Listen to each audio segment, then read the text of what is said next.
How you guys doing? Hey, I wanted to ask you about Patrick Johnson because he's Yeah. a guy that you've been around him now a couple of years. Just the progress you've seen from him from last year to this year, and how active he's been. Yeah.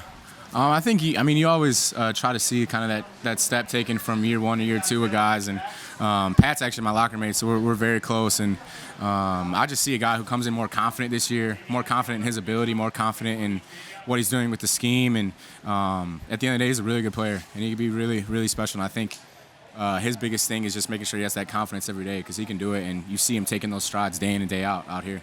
Have you seen that maybe over the last week or so? Yeah, definitely. The last couple of weeks, honestly, you see it from OTAs building into here, and you see him making a bunch of plays today and in the game a couple of days ago. So, yeah. What is different about him other than his confidence? Anything, physically? Yeah, I think he changed his body a little bit as well. Lost some weight, is a lot more explosive, a lot quicker, and but I think confidence in this game is everything. Everyone out here is talented. Everyone out here can do it. So it's just having that confidence in yourself to go out there and do it every day, and you see it showing out here. Just the linebacker depth is kind of crazy here. I mean, like we see Sean Bradley, who a lot of people think of as a special teamer. Yeah. We see him go out and make plays on defense.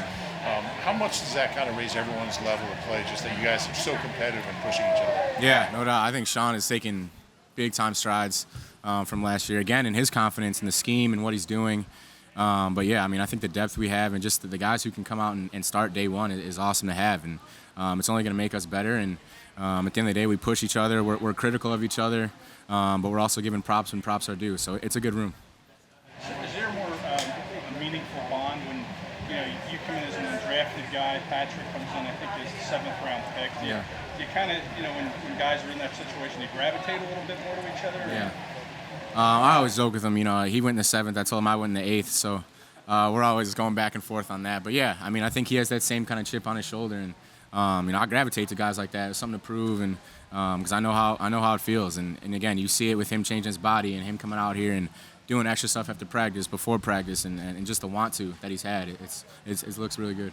Do you find yourself being like the sage of undrafted? Like, a lot of these guys come in and might not think they have a realistic chance, but a guy like you is evidence that you can make a team as an undrafted guy. You find guys coming to you for support and advice. Yeah, I have found guys just talking to me in general about I always try to ask the rookies and stuff how they feel about practice coming up or the past game coming up, how they're feeling and stuff like that. But everyone's story is kind of different. Everyone's confidence level coming in is different, and at the end of the day, the most important thing is knowing that you got to go out there and show that you're supposed to be here and that you deserve a spot on this team, and that's really all you can say and all you can try to help them understand. But I think a lot of those guys come out here just fighting and scrapping, doing anything they can to make it, and that's special to see. Did you have a guy like that when you came in a few years ago?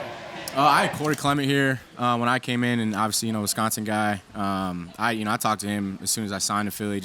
He reached out and he just kind of told me what it was going to be like, and not many reps, but you got to make the most of it and stuff like that. So that helped me a lot.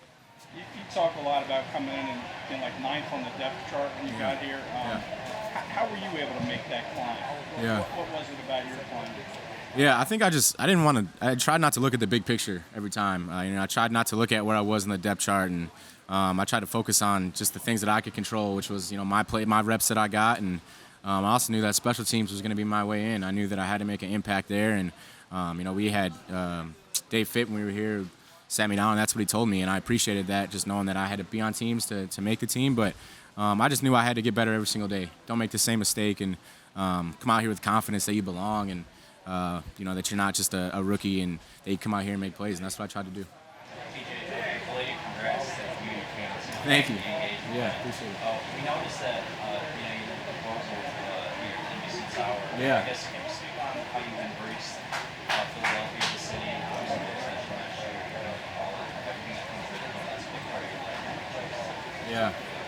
Yeah, that's our favorite spot in the city. So I want to do something special, just on top of the city. But yeah, we really think of this place like a second home, and been here for a while now in NFL terms, but it's a special place to us. It has a meaning for us, and it only felt right to do it here.